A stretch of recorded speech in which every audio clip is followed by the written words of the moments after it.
രാത്രി ഫുഡ് കഴിച്ചുകൊണ്ടിരിക്കുമ്പോഴായിരുന്നു ടോവിനോയുടെ ഇന്നത്തെ release പടമായ ARM കാണാമെന്ന് പറഞ്ഞത്. ചടപടിന്ന് റെഡിയായി ടിക്കറ്റും ഓൺലൈനിൽ ബുക്ക് ചെയ്തു. തൊട്ടടുത്തുള്ള ബോക്സ് സിനിമാസിലേക്ക് ഞങ്ങൾ വെച്ചു പിടിച്ചു. ലേസും ജ്യൂസൊന്നും അലൗഡ് അല്ല, പക്ഷെ ഞാൻ അതൊക്കെ എടുത്ത് ബാഗിലിടാറുണ്ട്. ഞങ്ങൾ കുറച്ച് നേരത്തെ ആയിരുന്നു. ടിക്കറ്റിന്റെ പ്രിന്റൊക്കെ എടുത്ത് കുറച്ച് സമയം വെയിറ്റ് ചെയ്തിരുന്നു.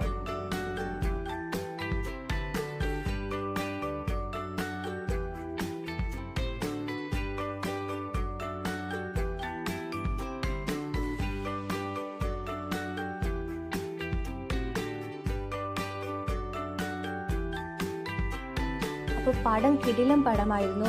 പല പല കാലഘട്ടത്തിലുള്ള വെറൈറ്റി സ്റ്റോറി ആയിരുന്നു. ഞങ്ങൾക്ക് ഇഷ്ടപ്പെട്ടു, നിങ്ങൾക്കും ഇഷ്ടപ്പെടും. ധൈര്യമായിട്ട് കാണാം.